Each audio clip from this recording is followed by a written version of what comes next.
Mic check, mic check. Good, thank you. Jordan, if you can shut that door, I think we're going to get started. Melissa, wave again if you can hear us. Good, good, good. So, so we actually have 2 out of the 3 guests. Unfortunately, Larry wouldn't be able to join us today because he's going to be traveling. Um, so let me introduce myself. My name is Juan Wilson. I'm known as J. Juan. Uh, my alter ego is J. Juan. Also the founder of the MUSE Foundation of Rhode Island. And I wanted to put this project together in collaboration with Venture Café. Thanks Toonie, Jordan, and Amy, the team. They have this series called The Future of. And so we decided to do the future of Black philanthropy and creative giving. So that's why you have the guests that I've selected, Bannerman-Ankoma from Rhode Island Foundation. We have Melissa Husband from Secretary of State's office. And we had Larry from United Way. This is just going to be a general conversation. It's not going to be so formal as a panel. This is more of speaking on building and generalizing Black philanthropy. Because I'm actually what I call a first-generation philanthropist in my family. Most of the time, my family didn't have the means to give. That's time or donation. So I'm trying to establish that with the foundation for communities of color, right? So that they can actually understand philanthropy on different levels, right? So it's not always in this higher level in a certain class of folks in that white construct, right? We do give in our community, and they might not see it as philanthropy. So that's kind of what this discussion is about, generalizing it and letting people know something I'm going to quote Angie from, which is time, talent, and treasure, right? 3 different T's that I really believe in, meaning I give a lot of time. Most people know. I give talent and occasionally treasure because I am cheap. but I won't say cheap. I'm frugal. But I want to give as much as I can as far as my skill set, my knowledge, as well as my donor dollars to the community, and let them know they can also be a part of that, of one of the 3 T's. So, can you hear me? Can you hear me better now? Sorry. I'm going to hold it up. There we go. So, without further ado, I'm going to let Angie introduce herself. So, we're going to start with Angie.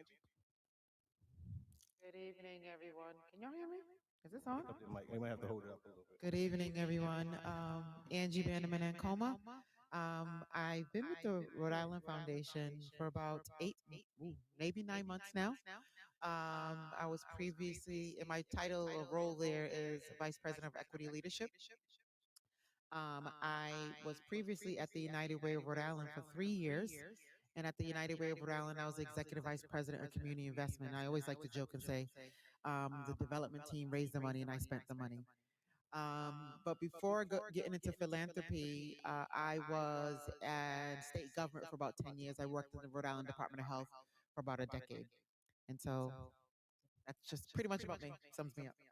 That's Angie's modest, and Angie's kind of one of the cheerleaders who get me into this space, as well as Melissa. They've been my advisors and cheerleaders as I move forward in the nonprofit sector and now moving forward more into philanthropy. So I'm going to let Melissa, if you want to introduce yourself. Can you all hear me? Yes, we can. Oh, good. So I apologize. Do you hear the echo or is it just me? You might hear a little bit of an echo because it's coming through your speaker, but it's good. Okay, good.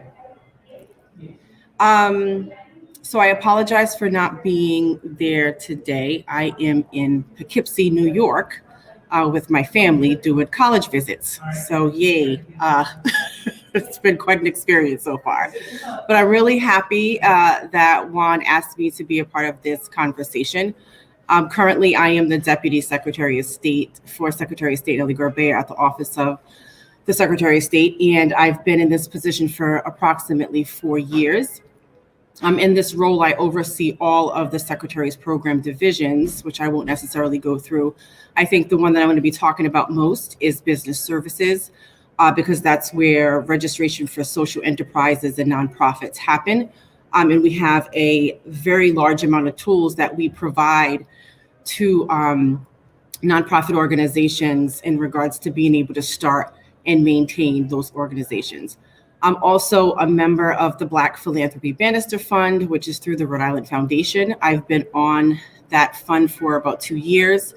It has been a wonderful experience for me because when the fund was first established many years ago, I contributed to the fund because I really believed in the impact that it was set out to have on the Black community, but I also knew that I wanted to leave a legacy beyond my contributions that I was already providing in the community through my time.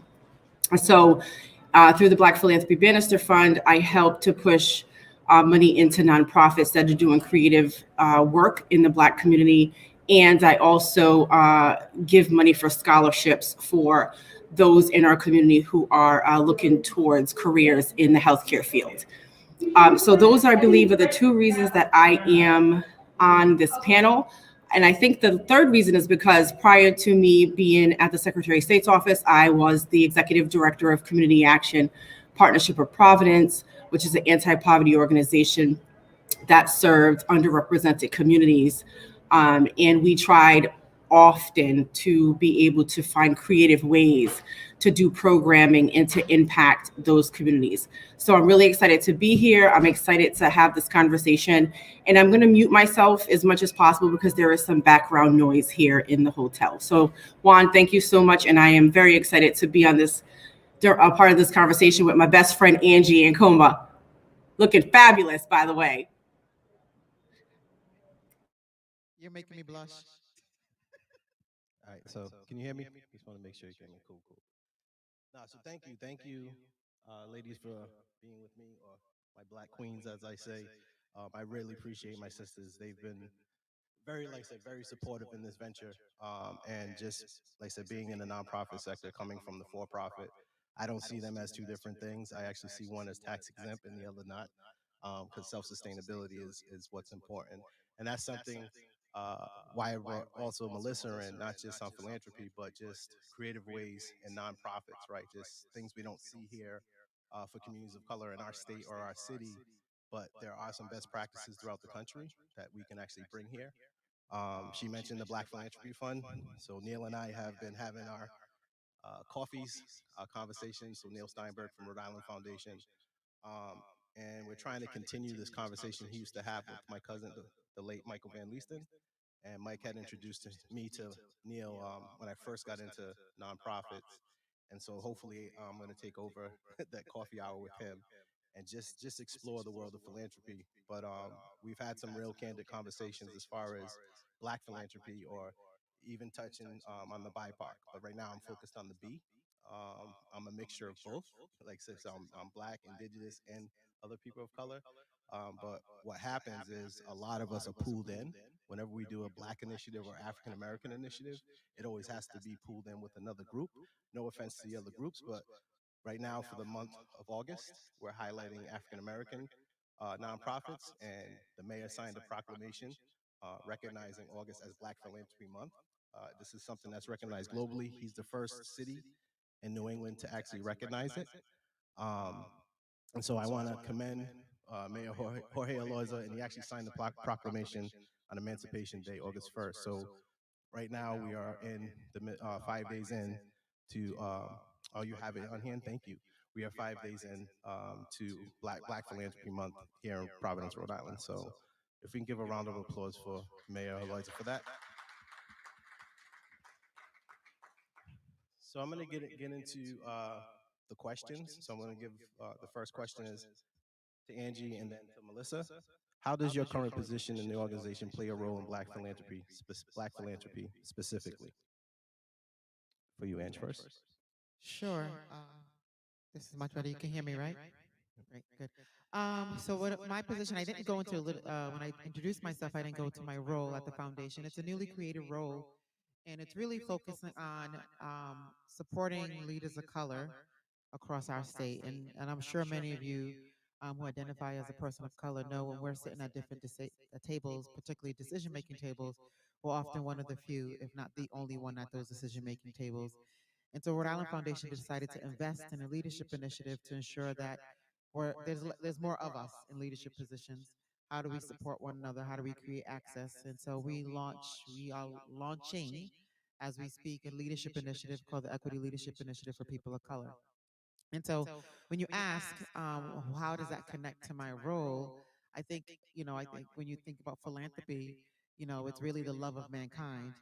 And I would say that nobody loves people more than Black people, right? We love, we love each other, we love other people, and Jay talked about, you know, how to give your time, treasure, and talent.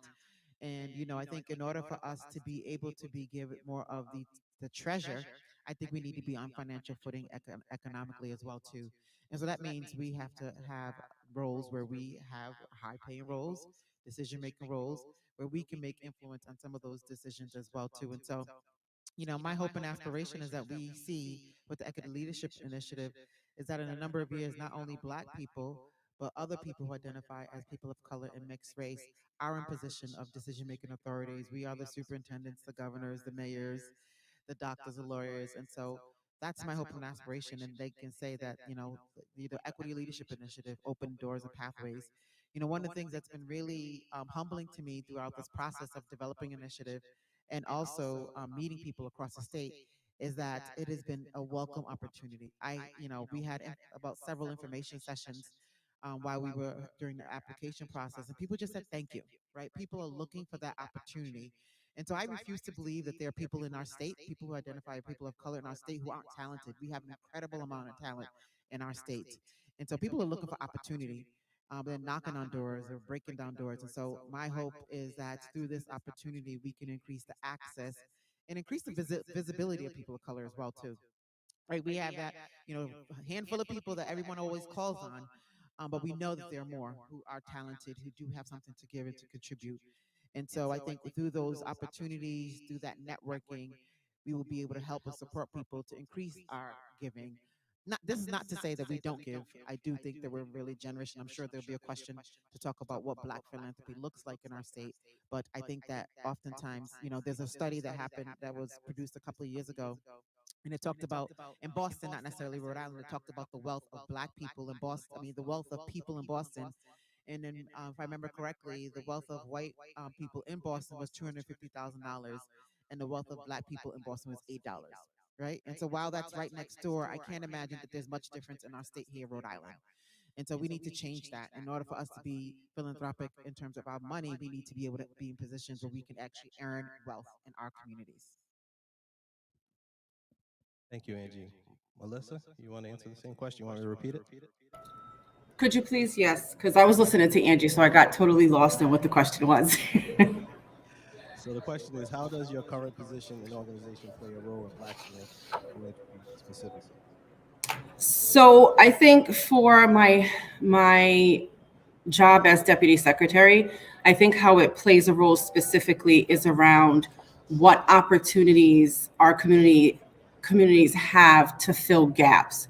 So often we talk to young entrepreneurs, we talk to young folks who are looking to fill these gaps that they see in their own communities. And as a way to give back, they want to be able to open up a nonprofit. They want to be able to do some type of social enterprise. They want to look into what co-op nonprofit opportunities there are, because so often we see lack of leadership in our communities, or we see that the leadership that does exist has a very different understanding of the needs that other parts of our community have, right? So our office has done a really great job to be able to walk people through that process.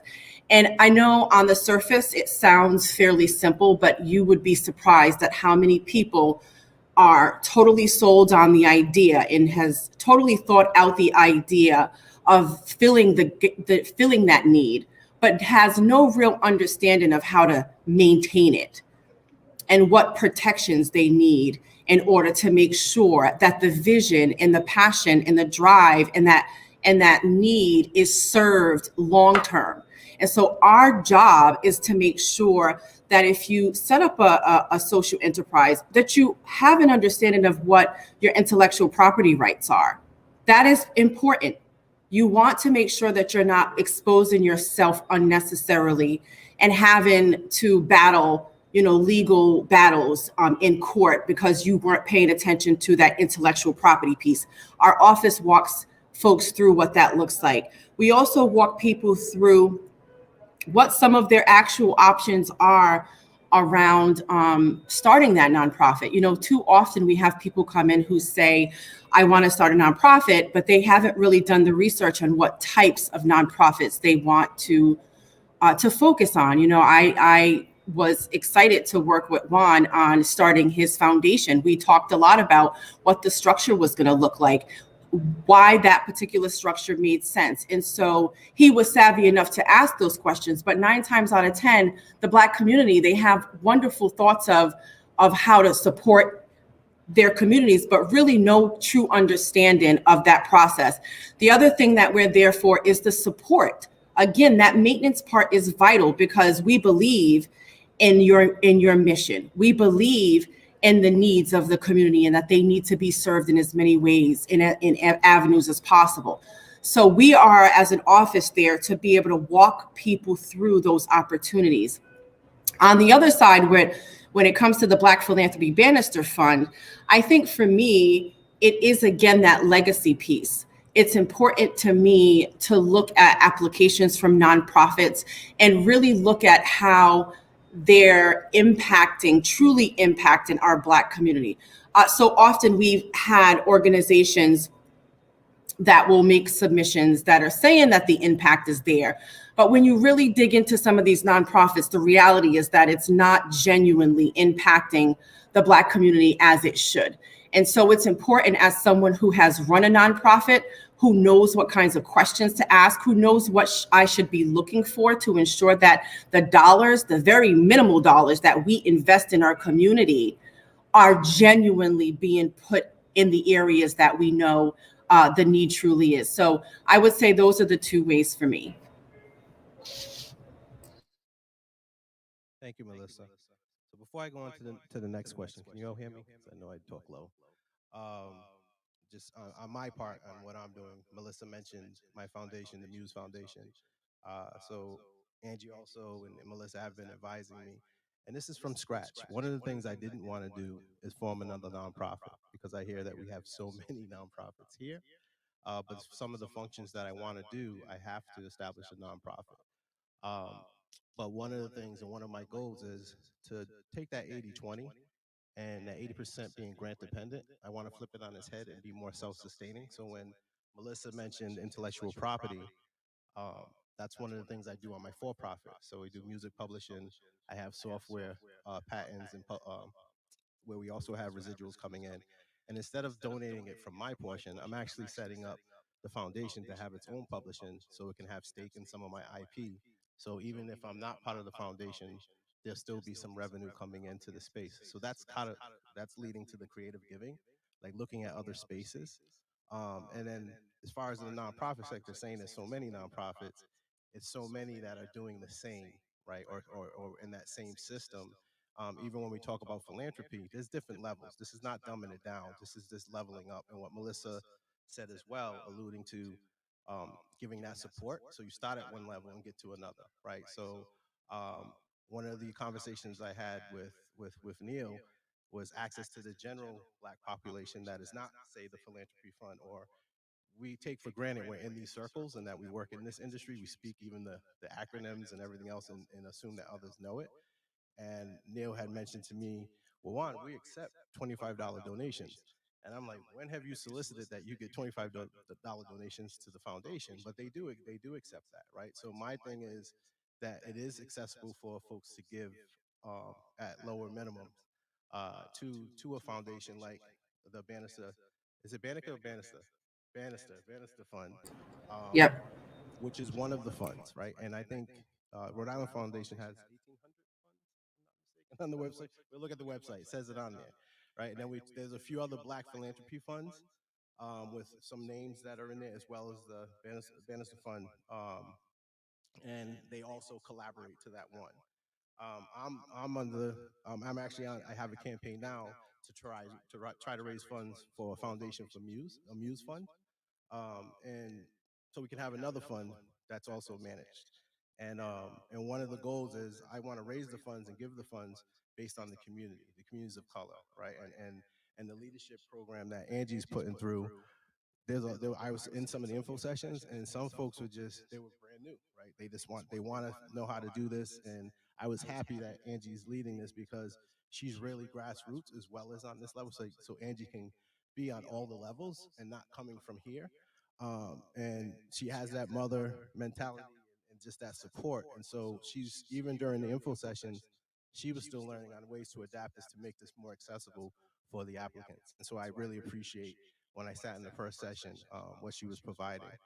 So, but I like, it's definitely different levels, and that's kind of what I'm trying to bring with this conversation, is that it doesn't always have to be here.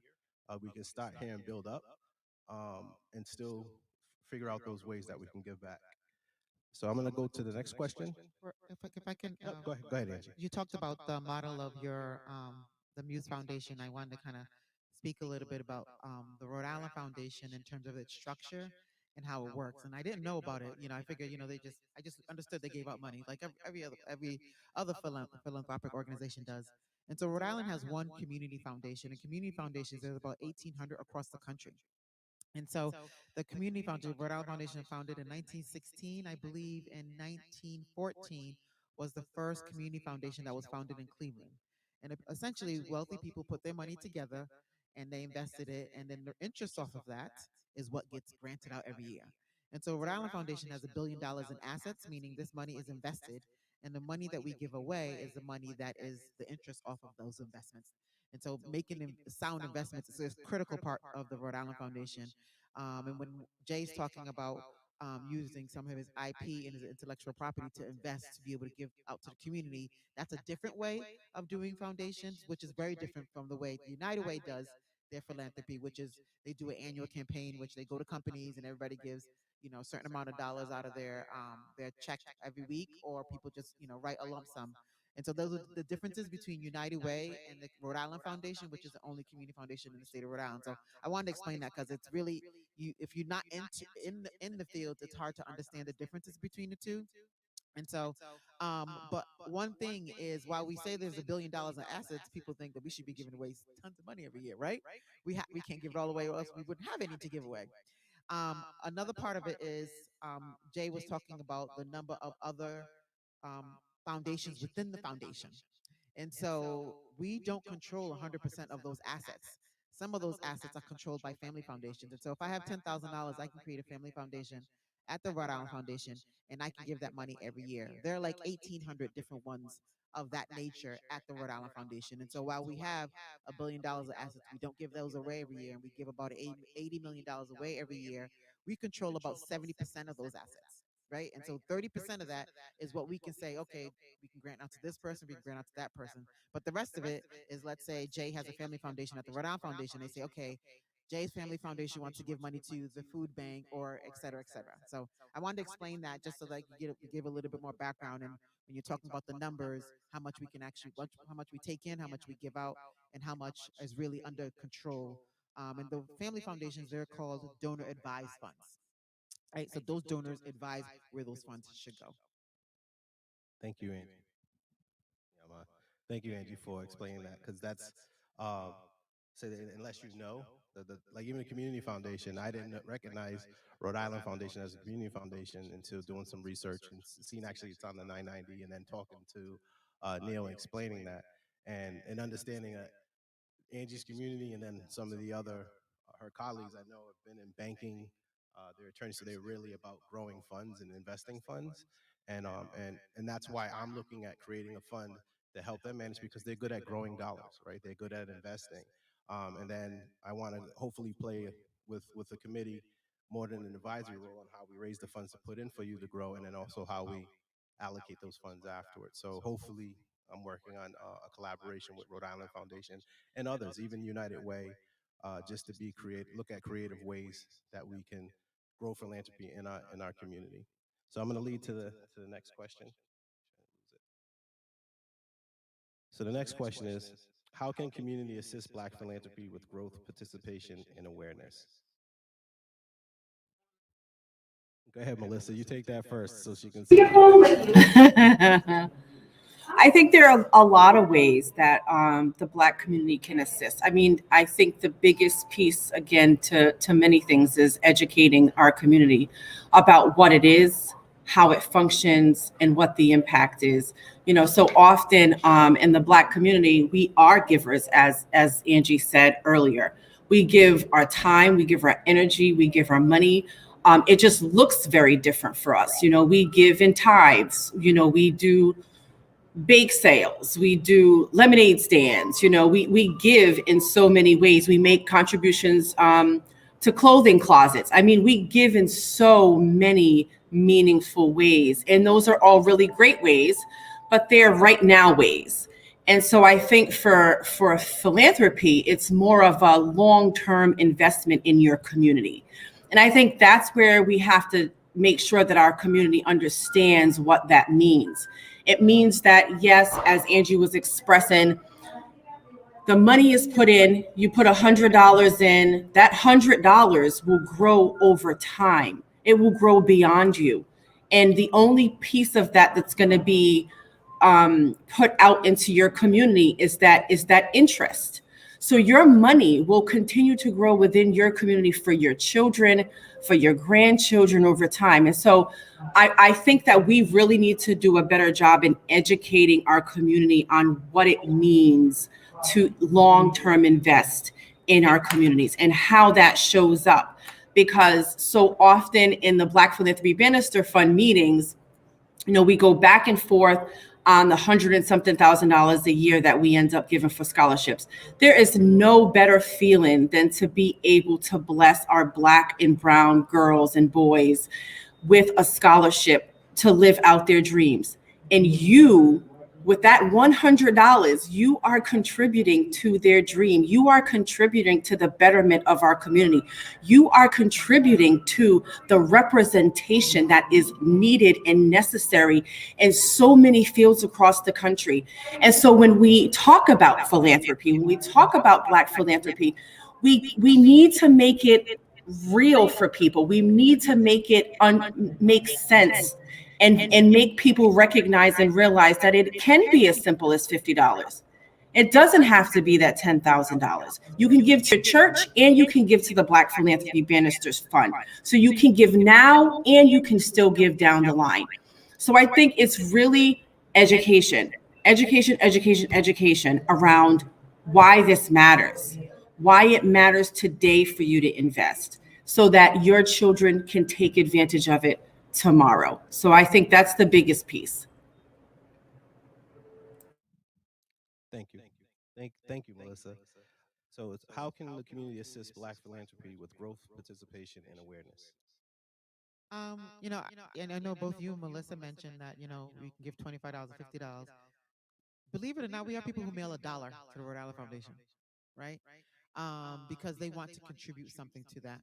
I had, and I think it's whatever you can give and however much you can give, I think is significant as well too. And then Melissa talked about tithe, and how we measure. I think a lot of it is how we measure philanthropy in how we measure philanthropy in general. We talk about the money, but we don't talk about the time. We give time to our neighbors, time to our family members, time to the organizations that we value and are really near and dear to our heart. And so really measuring that time, there's certain organizations that actually measure the number of hours you contribute and also put a dollar amount to it because if anything, time is more valuable than money because once you lose time, you can't get that back, right? And so I think being able, when we think about philanthropy, I think philanthropy also needs to really reconsider how we also measure how not just money but also the time and also the talent that you bring as well too.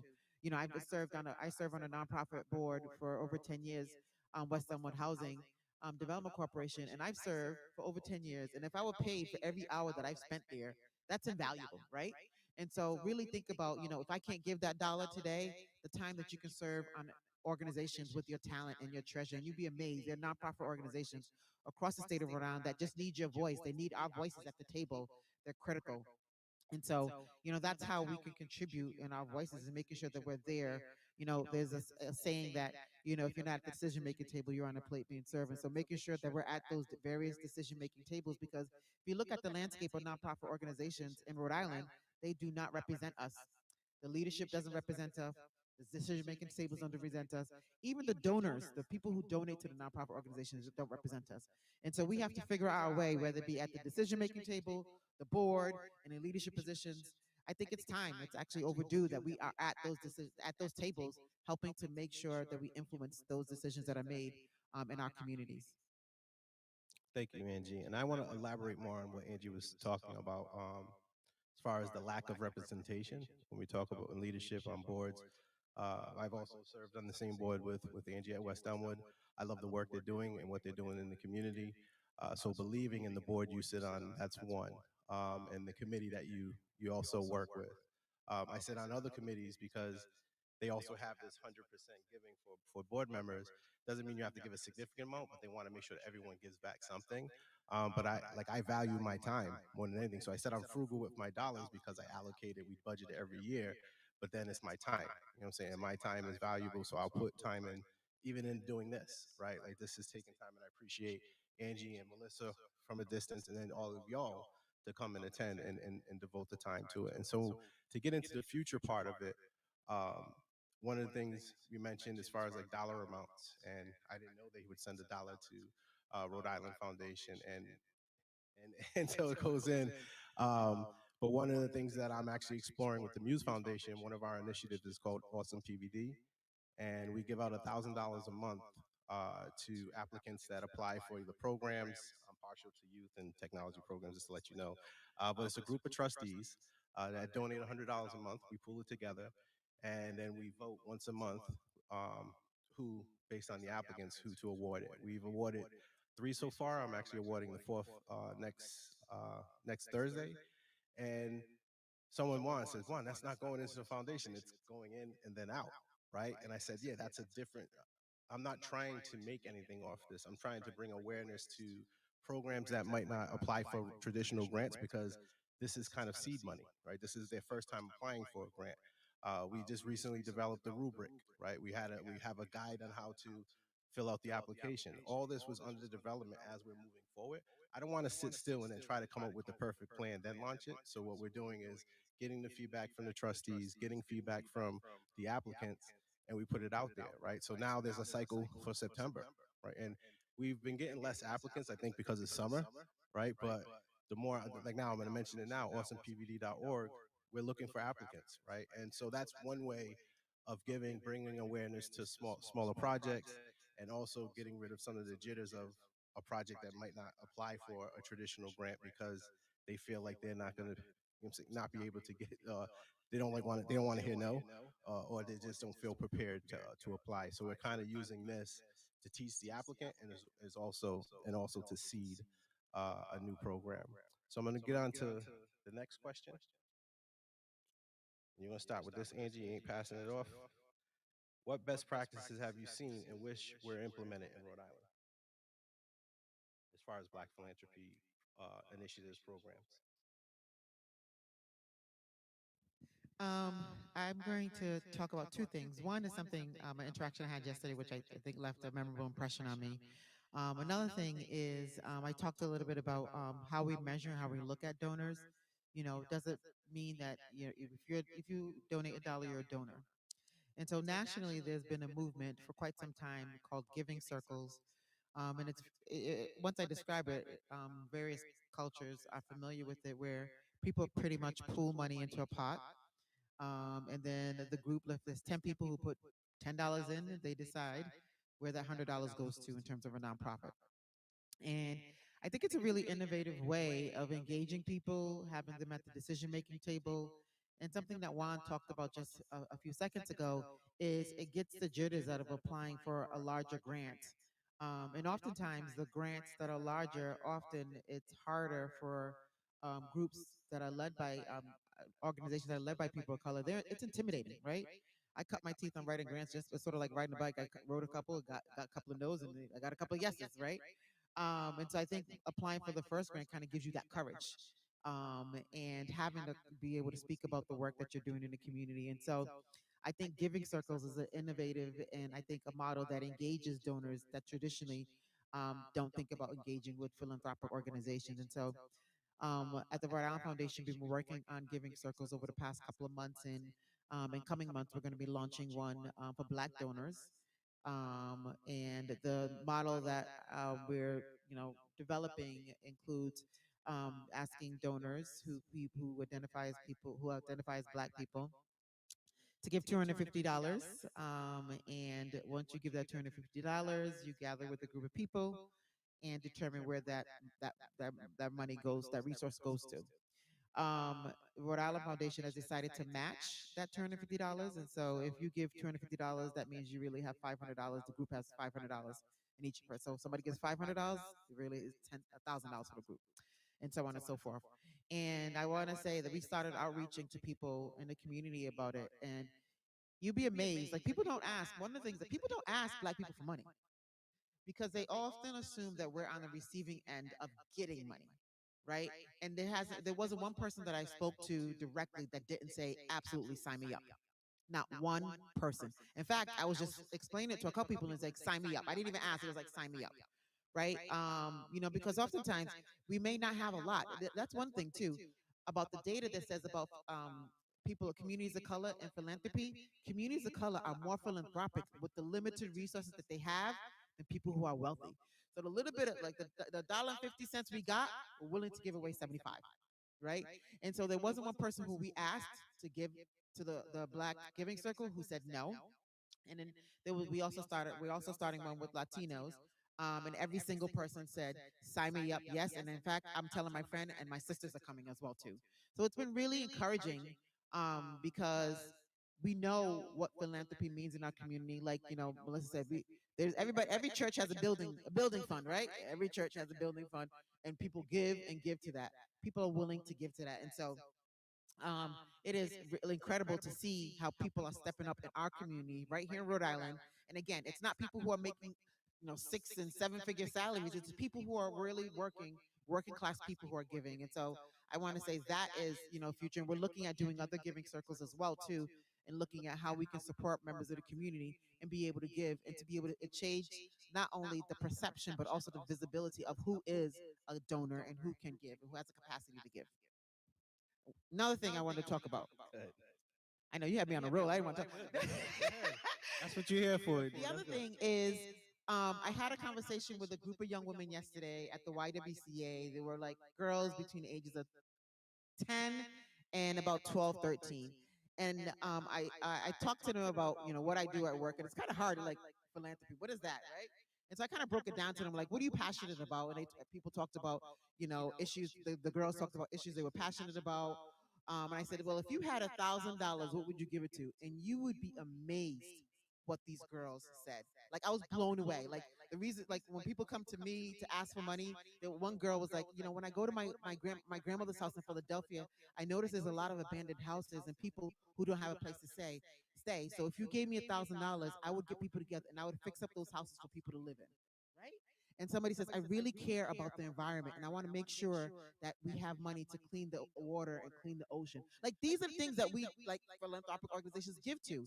And they had a list. And as a matter of fact, they moved beyond giving to, how do I make sure that my money lives beyond, or my items live beyond me? And I said, well, that's a will. And that's how we get some money too. And it was like, okay, so I'm going to do a will.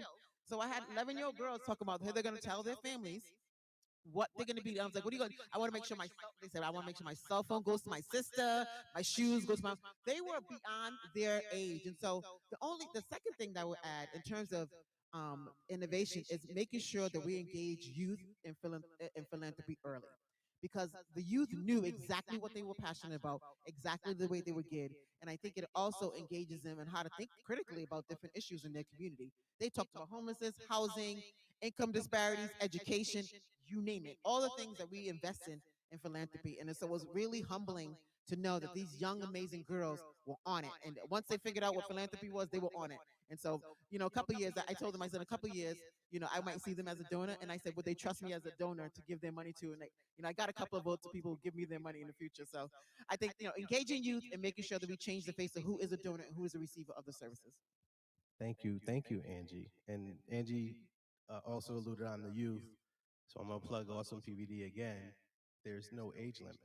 So I'm always encouraging youth to also apply for this, right? So if they have an idea and they have something they can put through, we also accept youth. We actually, the grant we awarded this month is for mini entrepreneurship fair I think they're from ages 5 to 7. They're hosting the fair in Warwick this Saturday, and they want to bring it to Providence. So we actually awarded this program so they can actually build the curriculum and bring it into Providence. She's going to do it annually, but her first one is actually uh, this Saturday, and it's introducing young folks into entrepreneurships. They might not be business owners and entrepreneurs later on, but it definitely gives them life skills early. And so we believe in that program. That's a proactive program. Speaking on what Angie was just speaking, that's Rosie's girls, and I love that program because they're thinking about it, right? So now, how do we keep feeding that and seeding that, so that they actually understand financial literacy also includes giving, right, and also includes philanthropy. It's not just about managing your budget; it's also how you give back in the community. You want to make that, a part of financial literacy and letting them know that and understand that. One of the issues that I ran into growing up in the community is immediate gratification, right? So in our community, we tend to want things right away, and that's why I love that the fact Melissa spoke on long term. So understanding that there are different levels to your short term goals, midterm goals, and long term goals. Not everything is short term. One of the things I was growing up in the house, and my mom wants to go to Rent-A-Center. I said, why are you paying all that money? Because they wanted it now, right? The same thing with buy here, pay here for cars. They wanted it now. And then I seen computers. I'm like, you're paying $5,000 for a $500 computer because you want to do it $20 a week. And so just understanding that if you're better off saving, you can save in a couple of months, pay and own it outright. So using those models, and I grew up in those models, right? And so and no one taught me how to question that, right? I started questioning it myself.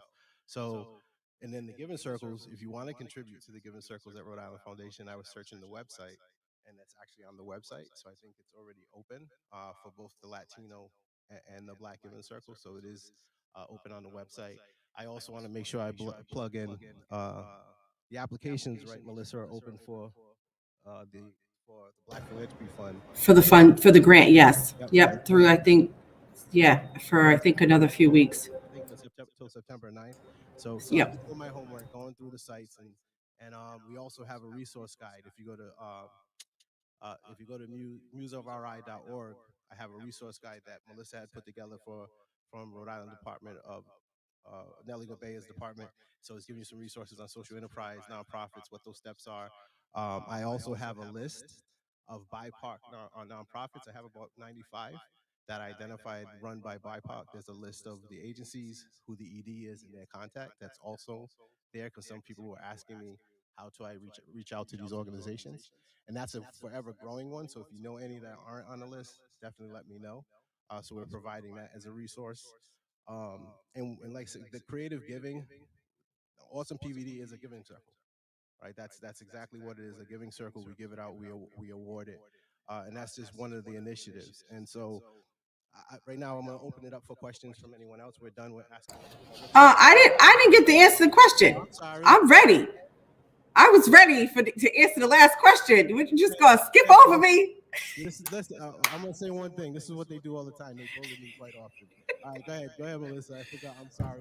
Man, I mean, really? That's what happens when you're not in the room. I forgot you're behind the screen. Let's go. Go ahead.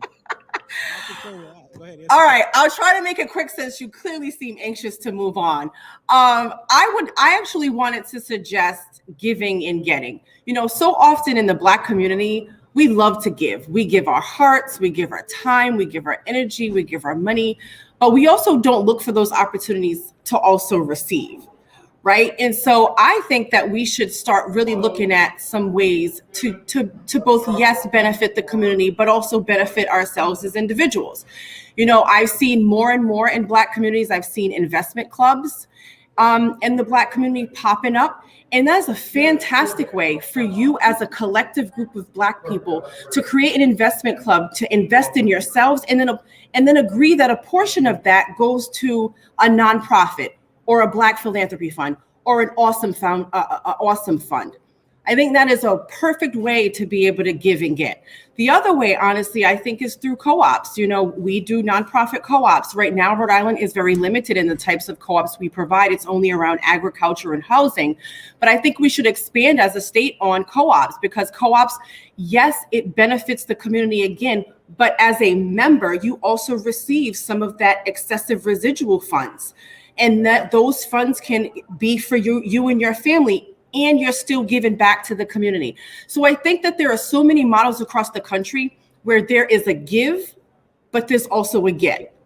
Too often we forget about ourselves. Too often we give of our talents and don't receive. There is nothing wrong with us capitalizing on what we naturally have. There's nothing wrong with that. Rich people do it every day, right? So there is a way to give and receive at the same time. And then, you know, Juan talked about applicants in this awesome fund. I was a huge proponent of his awesome fund for many reasons. As a person who ran a nonprofit organization, it was painful to have all these amazing ideas as an ED and not being able to actually implement them because they did not fit in these little boxes that funders said, if it doesn't look like this, you can't do it. If it doesn't serve this purpose, you can't do it. And so often I had to fight my way to get funds that were flexible.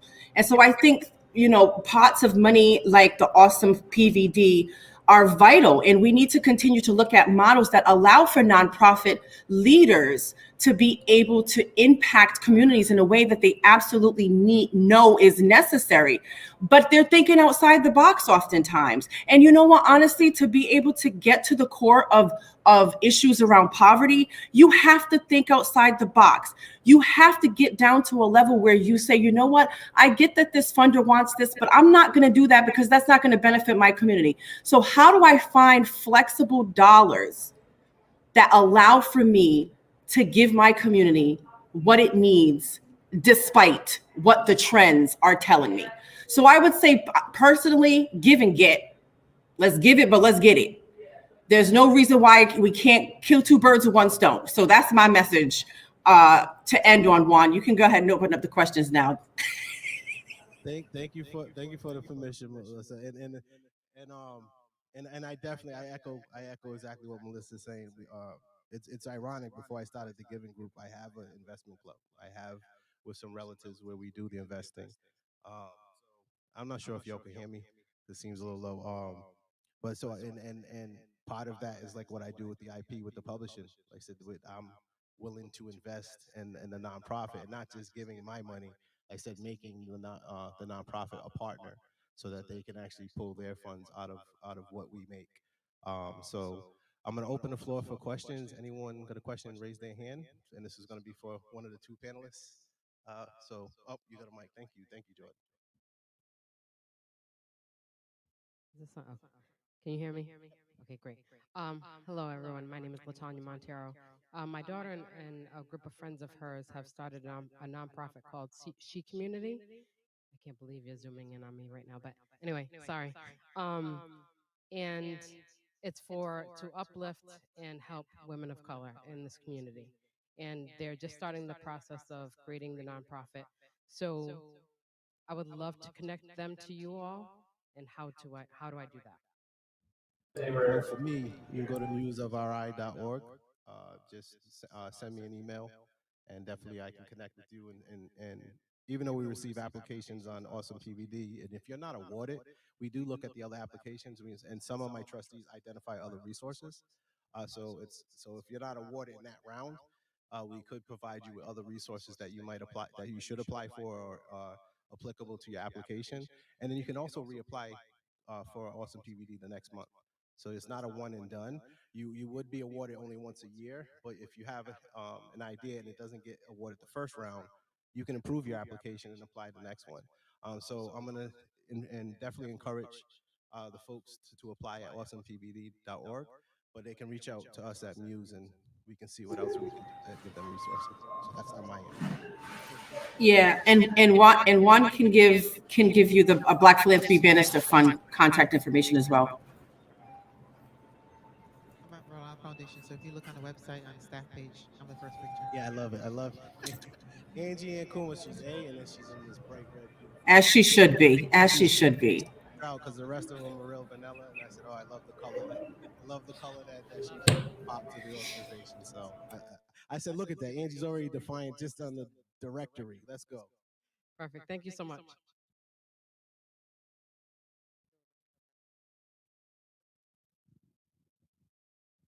I just had a comment. You're on. We can hear you.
Thank you, Ann. I would have gave him my mic. Thank you, everyone. My name is Pastor Shane Lee. I have to say that I truly love Melissa's last comment about the give you some and get you some. Um, and in terms of, and I think that, Angie, you brought it up as well, too, that we have to be able to, get to that place of wealth so that we can be at the table in order to give. And one of the things, and I know it's philanthropy and philanthropy month, but a lot of times people will ask, they always have that question at what's in it for me, and that's just because we come from a place where we don't have the bag to be at the giving table. And so sometimes that venture into the world of investment is so locked out, we're so locked out of that. So I would probably say what investments, what parts of the program or what programs in Rhode Island exist to help people get into that. Let's say, even as a black individual, I come into a large sum of money. I don't know anything about investing. I know I shouldn't go spend it all at the shoe store or, fast food and other things like that, but I just don't know A to Z. What is out there that exists to snatch up those people to say, let me begin to introduce you into the world of investing so that you can be a black investor and that you can begin to build wealth? Because that's, even $500 if I come into it, I don't need to spend it on a new suit jacket. This one got a couple holes in it. I can wear it a few more times, if I just know what else to do with my money. So I think um, the whole world of philanthropy involves many, many people, and there's a whole group of people who are called wealth managers. I don't have one because I don't have that much money to manage, right? But no, but Pastor Shane, you mentioned, if you've had $500, how do I invest 250 of it? That's a conversation we need to have. And so wealth managers work with people who have wealth and help them how to make those decisions to invest in them. And more times than not, they don't look like us. There aren't in our communities. And so I think you make an incredible point about how do we begin the conversation about investing. It doesn't have to be a lot. It can be very little and it grows. Everybody talking about the Bitcoin and all that other stuff. How many of us are invested in that? All these things are happening around us and people are making money off of it, right? We may not have a lot, but even if it's a little, like I always say, if I knew in February that I could invest in Perot, I would have invested in it last year in February. Because you imagine how much money that people are making, like investing in Perot now. Like everybody has like a sanitizer, right? And so I think being able to understand investment and understanding how to invest and ways to invest, I think is critically important for our community. And I think you make a really strong point to that as well too. It doesn't have to be a lot. You don't have to have $1 million. No one has to pass away in your family. It can be very, very little. They have these stories about people who make very, very little money, but retire and have like millions of dollars because they invested their resources, a little bit of money they had, really wisely. And I think that's a huge gap in our community. I want to speak on that too, Pastor Lee. That uh, one of the things you have some fintech out now, which is like the Robinhood. You have the Cash App, and that's kind of introducing folks to penny stocks, right, or mini investing. And it's cool that it's opening our folks to that sector. But it's almost to me some of the practices are similar to what I said at Renner Center and everything else, where um, they know that they're making it easy, they're lowering the barriers of entry, but they also not giving the knowledge and giving the education. People are putting money in and not really understanding it. And then when you want to significantly invest, normally the bar set a little higher, right? So that's what we talk about, just like giving circles and what Melissa said about the investment clubs. I said, y'all can pool your money together. That 250 out of the 500 with 10 others, that's 2,500. Y'all can invest. Another issue sometimes we have in our community is a trust issue when it comes to that, right? So it's a big thing, and so that's kind of scared money don't make money. So that's what I'm letting people know because that's what I do. It's like you take it's a risk take, right? So you kind of you pool with your brothers, you pool with your fraternity, your sorority, like these groups, you put these infinity groups together, and then they decide to create these investment clubs because you already have a certain amount of trust, and you start off with a certain amount of money, and then as you grow it, you invest it. But one of the things in our community is a trust factor. Like it's like I don't know because I'm pretty sure some of us have invested in and got taken, right? Because the person we knew didn't really know what they were doing, or they had ill intentions. But we got to get past that. Otherwise, we're always going to be scared and timid to jump into that. I don't say put your life savings in, but definitely test the waters and really set up a brokerage account and work with a financial advisor or wealth advisor as a group if you can't do it individually. And you can experiment. My son's 22. Robinhood.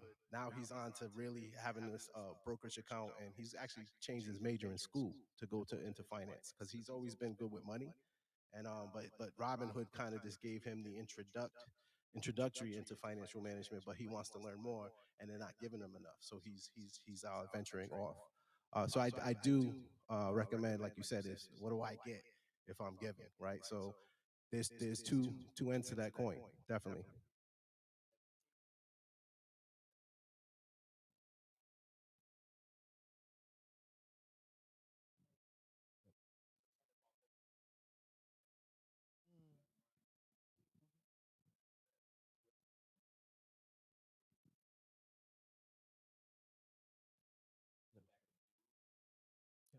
Thank you, thank you. And I think some of these investment clubs, they're not labeled investment clubs, but they exist informally within our community.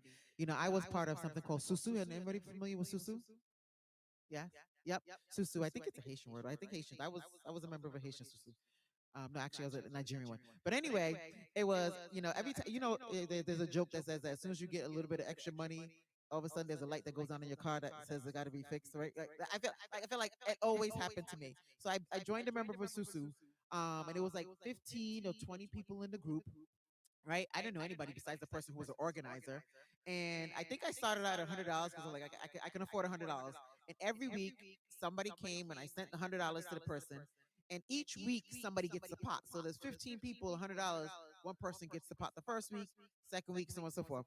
And so while sometimes I felt like I couldn't save that amount of money in a week, you know, I always, you know, some people's like, oh, give me the last pot, I give me the first pot, but people do amazing things with that resource. People put down payments on their houses, people would buy cars, and that's really an investment club, right? And so those networks exist in our communities informally. And so being tapped into one or getting with a group of people you can trust, I think is a really good way of starting an investment account. We can do with youth, right? You know, they can have $50 and, you know, they can invest it away. So in looking at how they can invest that big, so if they get that $200 or $500, how can they invest that? And so I think you don't need a lot. You can start it really, really little to begin with. But they do exist in our community, but they're just called different things.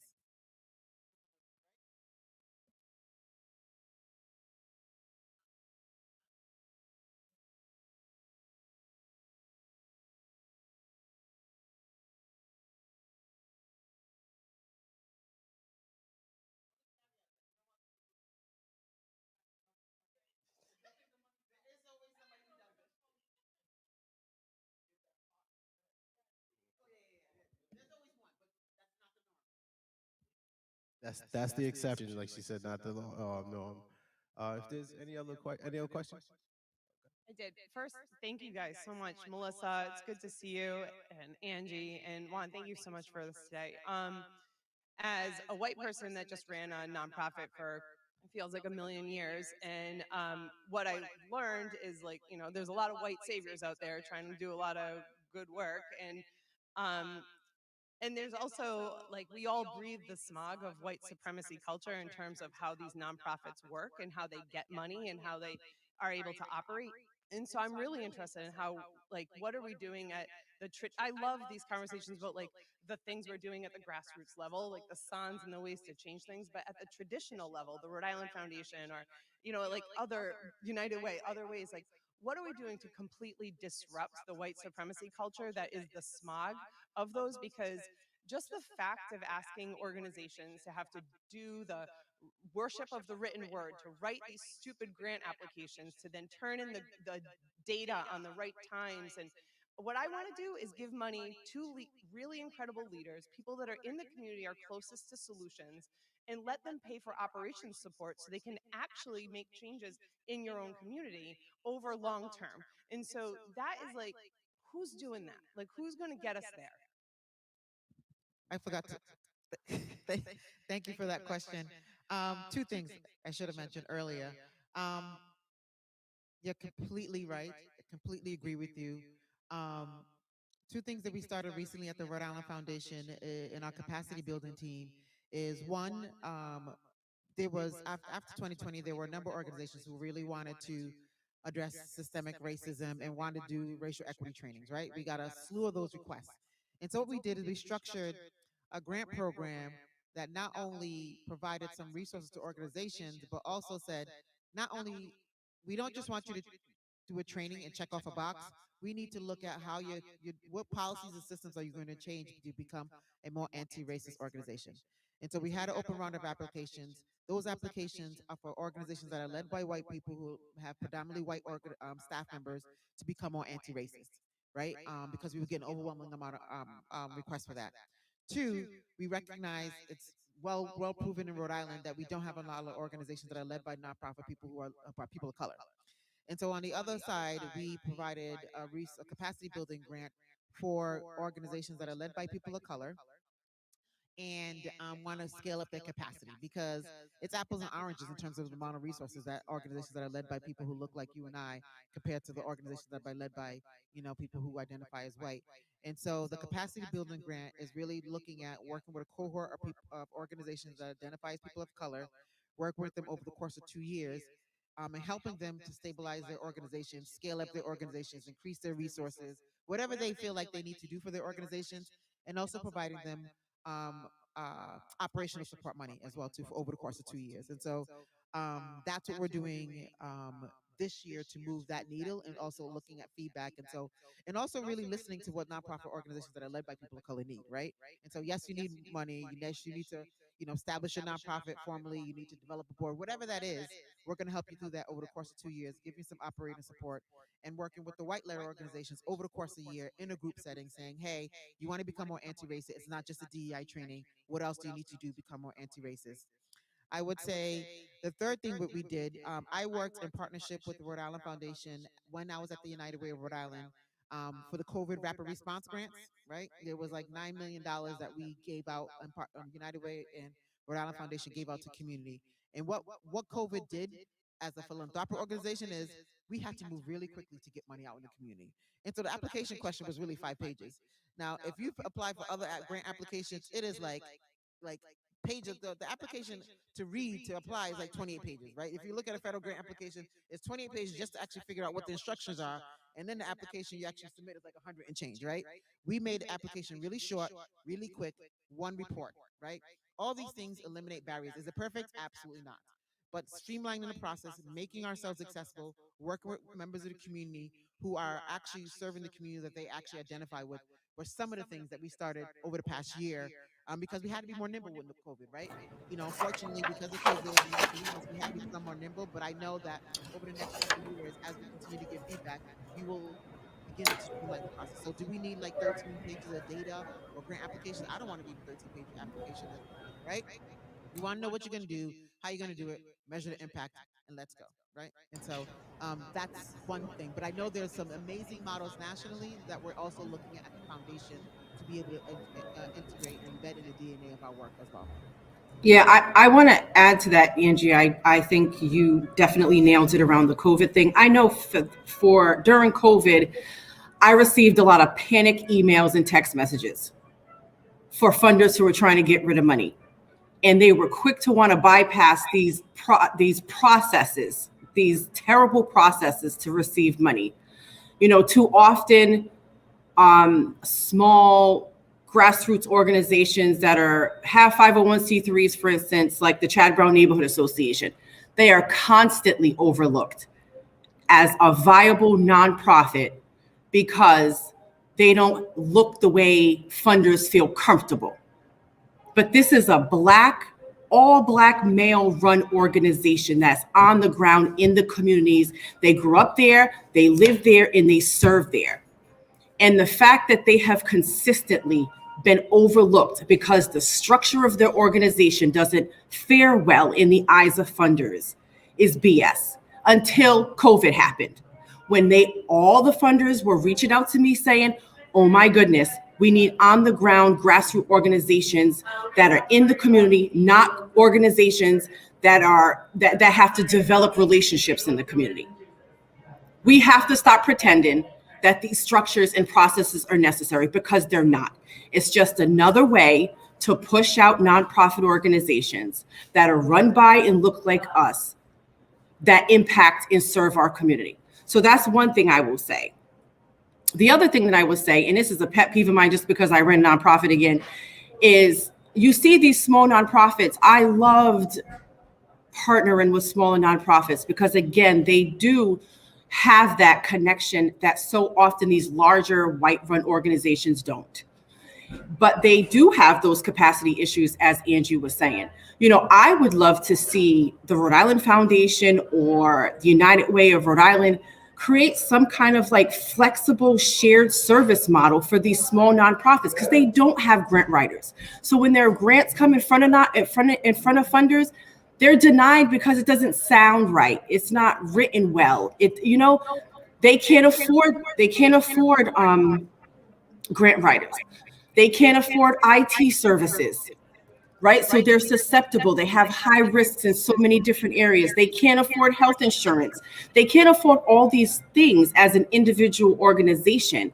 But if somebody created a model where they could share these services to reduce their prices so that their overhead made sense and they could afford to be maintained, I think that would be a fantastic thing. It's done across the country. It is not done in Rhode Island. So I think those are some of the ways that we can better support our nonprofits to be prepared to take on these grants and the ability to serve their community more effectively and efficiently and more broadband than they currently have the ability to do. So I want to comment on that quickly. Go ahead. Because my former colleague and friend Larry Warner is not here to represent the United Way of Rhode Island, I want to speak to the last point that Melissa talked about, only because I knew about it when I was at United Way, is exactly the overhead for nonprofit organizations is really, really high, and it's often prohibitive for organizations. One of the things that United Way of Rhode Island is working on and doing a feasibility concept for is a nonprofit association in Rhode Island. One, because there isn't anybody who speaks in United Voice on behalf of nonprofits in Rhode Island, and it's the largest source of business and one of the largest sources of business in Rhode Island. And two, there's the opportunity to provide the back end support services that, like Melissa was talking about, that often handicaps and also challenges organizations. And so there is some survey work that's going to nonprofits to see how open they would be to having, like, if you're a small nonprofit, you may not have an HR director, you may not have a finance person, you may not have an IT person, but if you had a co-op model like Melissa referred to, and you paid one fee and everybody shared those services, it would help a lot of nonprofit organizations who are smaller to be able to do the work that they do, but not have to pay attention to, well, not have to really focus their energy and their monies on some of the other stuff. Like, one of the things that was a significant barrier to nonprofits is the audited financial statements. Like if you're a small nonprofit, that's something that you just, it's financially, not feasible to do. But if you had a larger nonprofit organization that was sort of like your umbrella organization to do that, that would help us. So I know that's something that United Way of Rhode Island has in their strategic plan and is working on right now. So just a little plug for United Way. No, thank you for the plug for United Way. I wish Larry was here to elaborate more on that. And thank you for that question because that's kind of where I wanted to get where we were at. Uh, yep, yep, go ahead. Oh, I'm sorry. Like I told you, I'm always bullied. Go ahead. Yeah, another one.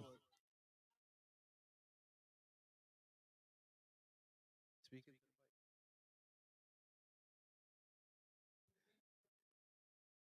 Green. Hello. Hello. It's green. Okay, there you go. Okay. Um, what we can do to kind of change some of um, the systems, I guess you could say. But I've been with an agency 20 years, and it's taken a long time to get to where I want to be. So I think I'm at the point where this is why I didn't want to be in the camera, but moving forward and finding my worth, because in order for me to move up, I was always told you have to go back to school, you got to go get your master's, you got to do this. But my peer didn't have their masters, they had their bachelors, and they were moving up into positions of managers and being directors. And then when I would question that, it would be like, oh well, you're causing problems, and you shouldn't be asking these questions. So I feel like there's a lot of agencies are going to have to go out and look for these talents, give people the opportunity, diversify their boards. I work for an agency, it's all white men, servicing like 50% of Latinos and other people of color, but they can't even relate to what's going on in the community. So those are the changes that I feel that really need to happen. Giving people the opportunity, making sure that they're moving up in companies. They have the skills. Why not? Why does it matter what you look like? Let's put people into positions and help us get wealthy like the rest of them. You know what I mean? So Thank, thank you, Kenya, for that. And thank you, Jordan. Now I can even hear myself better. But back, because I want to hold everyone up. I know we're over time, and staff here wants to get home. But digging deeper into this, we could dig deeper into this rabbit hole because one of the things that Kenya mentioned, I still haven't finished my undergrad. Right, I'm starting the foundation. Even some people like, you have the audacity to start a foundation. I said, why not? Right, because I have some skill sets to do it. I have access to people who have the knowledge to do it, and some resources. And so that's what I encourage others to do is to dive in, learn as you go. And I love the fact that Angie mentioned what United Way, has in their plan. Because Melissa and I had talked about this in the past. We talked about co-ops, a nonprofit co-op, just to pool resources, similar to what they do with Chamber of Commerce, right? The businesses pool together so they can actually reduce costs. So why can't we do that in the nonprofit sector? I also serve as a trustee at PPL, the Providence Public Library. We have a development team. We have a grant writer and a library, right? Raising funds. And it's like to have that capacity, to have that access. Um, how do we get that access? Then I think you have AFP, which is, I think it's the Association for Financial Fundraising Professionals. So Angie and I were on a panel earlier this year. And one of the things is like, what can we do to help Black nonprofits? Sit on a board, bring your expertise on how they can raise funds, right? And like you always want an attorney on the board, right? Because we can't pay for those services. So hopefully we have some type of advice with an attorney on the board. Why can't we have that particular profession on there? And then we also have Tech Collective, who also has folks that can sit on the board that can bring that TA and that support. So there's other creative ways to bring that capacity to your agency, but some folks don't think like that. So having organizations to help systemize that, even with what Andrew was talking about, leadership and people being overlooked. That's a big thing that's even discussed in some of my committees on they're bypassing talent that's right in front of them. And then, like you said, you're making noise. Some people can't do that when they're collecting the check because they can't put themselves in that position. So I'm here to disrupt. So if you need me to come and do it, I'm not there. You know what I'm saying? So I'll speak on that behalf. That's why I sit on these committees, sit on these boards to talk to that point, right? And I'm not receiving money from you. I'm not employed by you, but I am getting feedback from folks that this is the direction you should go. So I'm going to end on that note. I'm going to one question in the back, and then that's going to be the last question because I know we got to get out of here. No problem.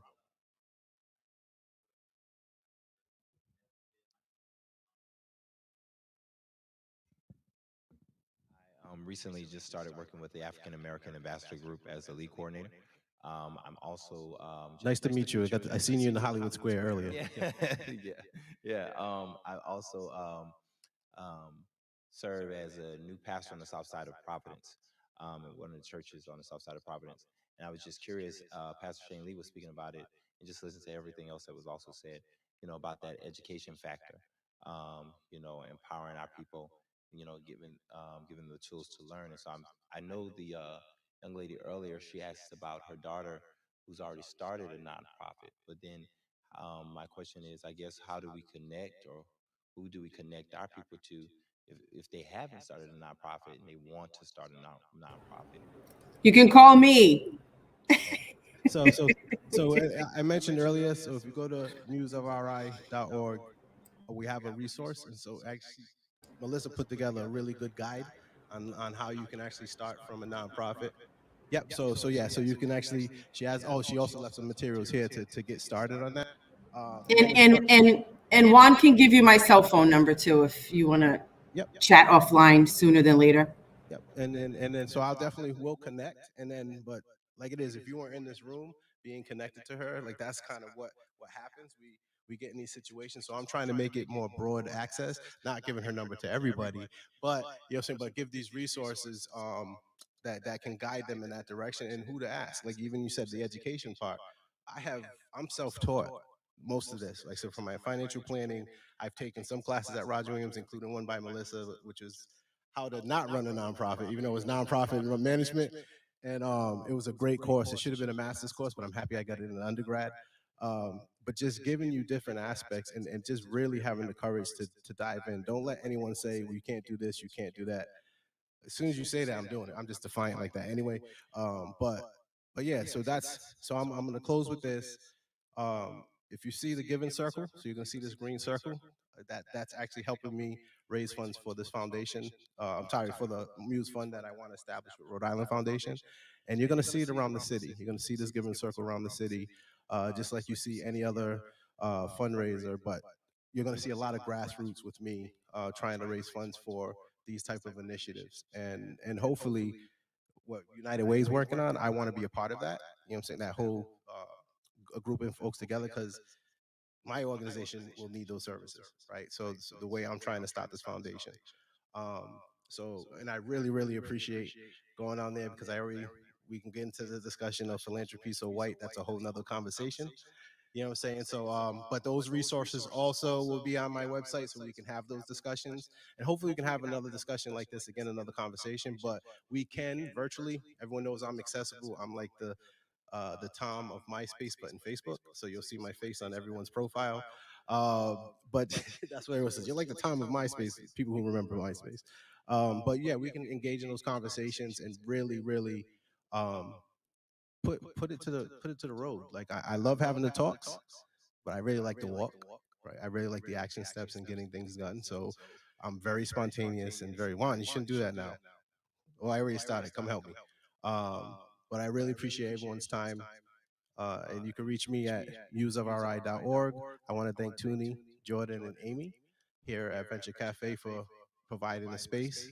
And I want to also thank my guests, including Melissa, out there in New York. I hope you buy me something and bring it back. Absolutely not. Well, why not? Well, then ask me, and Leah can bring me something. She'll bring you something back. And I also want to thank Angie for coming, and Larry. Larry was he wanted to really be here. But everyone's accessible if you have any questions, but definitely bring those questions. I really want to dig down deep into some of the concerns that we were just talking about, and how can we build off that. So thank you, everybody. Everyone say bye. Bye. Thank Bye. you. Bye, Have a Tony. good Bye, night. Melissa. Bye.